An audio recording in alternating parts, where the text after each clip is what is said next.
Boa tarde, colegas. Outra dica que eu vou lhes dar, que certamente vai cair na sua prova, constitui no Instituto Clean Bargain, de origem norte-americana. O ministro Sérgio Moro defende a aplicação desse instituto no Brasil, ou seja, um acordo formulado entre o Ministério Público e o acusado, ou investigado, para evitar até mesmo o início da ação penal em troca da confissão do réu ou de uma colaboração efetiva para a elucidação dos fatos. Esse instituto ele tem origem nos Estados Unidos, ou seja, é feito um acordo entre o promotor de justiça, o Ministério Público e o acusado, e nesse tipo de acordo ele confessa o crime, ou então ele confessa em parte os crimes, em troca de um benefício, ou seja, de uma redução de pena. Ou seja, esse benefício lá nos Estados Unidos ele só depende de homologação judicial, ou seja, ele não exige audiência de instrução, julgamento, produção probatória, seria como se fosse uma condenação antecipada do acusado, desde que ele confesse o crime em troca de alguns benefícios, como pena mais branda, principalmente em casos de crimes graves em que há a pena capital, a pena de morte, execução em cadeira elétrica. Geralmente houve grandes injustiças já nos Estados Unidos, mas o acusado ele prefere firmar o acordo do que correr o risco de ser executado na cadeira elétrica. Como admite a pena de morte em alguns estados dos Estados Unidos da América, embora o mesmo fosse inocente, no caso. Este instituto pode ser citado como exemplo no Brasil a transação penal prevista no artigo 76 da Lei 9.099 de 95, ou seja, tratando de crime de ação penal pública condicionada à representação ou ação penal pública condicionada, o Ministério Público e o investigado pode fazer um acordo, uma transação penal, para evitar até mesmo a instauração da ação penal. Ou seja, admite essa transação penal. E também, outro exemplo que pode ser citado, seria o próprio artigo 89 da Lei 9.099, ou seja, a suspensão condicional do processo.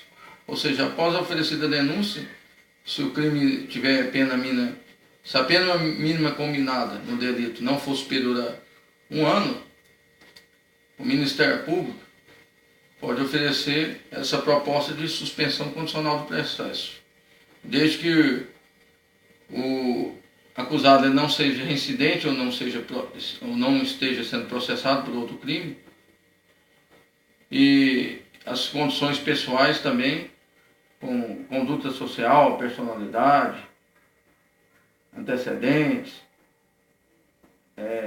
seja favorável. Também seria um exemplo, né, de uma forma de play bargain. Outro exemplo também que poderia ser citado seria a própria colaboração premiada, prevista na Lei 2.150 de 2013. Ou seja, essa colaboração pode ser feita entre o Ministério Público, ou o investigado, ou o acusado, ou entre o próprio delegado de polícia e o acusado.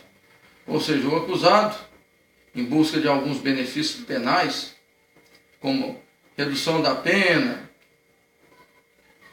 não oferecimento da denúncia pelo Ministério Público, progressão de regime após a sentença condenatória, mesmo que ausentes requisitos objetivos, até mesmo perdão judicial, ele vai prestar informações relevantes para a identificação dos demais comparsas em relação ao crime organizado e até mesmo para desmantelamento da organização criminosa ou da libertação da vítima que esteja sequestrada, em troca de alguns benefícios penais. E quando esse acordo for feito pelo delegado de polícia,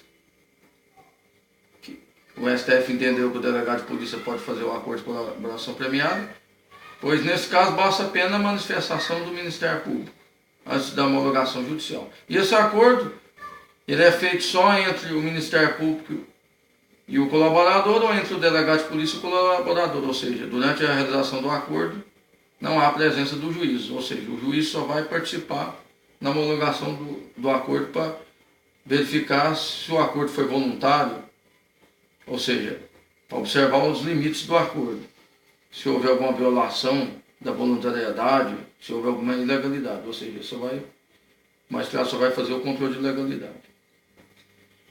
Outro exemplo também de plea bargain que poderia ser citado seria o próprio artigo 18 da Resolução 181 de 2017 do Conselho Nacional do Ministério Público, que sustenta que se o crime tiver pena, se a pena máxima do crime combinada for inferior a 4 anos, e não se tratar de crime cometido mediante violência ou grave ameaça, seria possível o Ministério Público deixar de oferecer a denúncia, desde que satisfeita alguns requisitos, desde que o beneficiário não seja reincidente, tenha bons antecedentes, seja disposto a confessar o crime e trabalhar para a elucidação dos fatos, preste alguns serviços comunitários. Essa resolução, esse artigo 18 da Resolução 181, ele é inconstitucional, porque quem tem competência para legislar sobre direito processual penal é a União, nos termos do artigo 22, inciso 1º da Constituição Federal. Uma vez que o artigo 130A, parágrafo 2º, inciso 1º da Constituição Federal, estabelece que o Conselho Nacional de Justiça ele só tem competência administrativa. Ele não tem competência para legislar. Ou seja, essa questão dos requisitos para não oferecimento da denúncia, isso aí quem deveria tratar dessa matéria é o próprio Congresso Nacional, uma vez que se trata de norma de caráter processual penal, e quem tem competência é a União.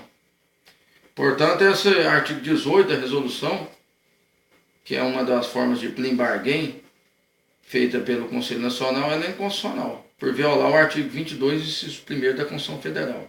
Ou seja, viola também o princípio da exatidão funcional, ou seja, trata-se da usurpação da função típica do Poder Legislativo, ou seja, de elaboração das leis federais. Ou seja, o Conselho Nacional de Justiça usurpou das suas atribuições constitucionais ao extrapolar as suas competências, usurpando a competência típica do Poder Legislativo em legislar sobre matéria processual penal. Em tese, o plea bargain, se não houver expressa previsão legal, ele não pode ser aplicado em nosso ordenamento jurídico. Há inclusive o artigo 283 do projeto de lei do novo Código de Processo Penal que prevê o plea bargain em nosso ordenamento jurídico. Ou seja, trata-se de um projeto de lei que ainda vai ser votado no Congresso Nacional. Só que temos que ter cuidado com esse plea bargain, porque há várias garantias constitucionais, como contraditório e ampla defesa. Embora haja um acordo entre o acusado, o investigado e o Ministério Público, ainda que haja esse acordo, o beneficiário não pode cumprir uma pena, mesmo que seja feito esse acordo. Ou seja, tem direito ao contraditório, à ampla defesa. Então não seria possível em nosso ordenamento jurídico antecipar a pena, ainda que fosse realizado o acordo entre o Ministério Público. E outra crítica também que é feita é que o plea bargain constitui a ditadura do Ministério Público.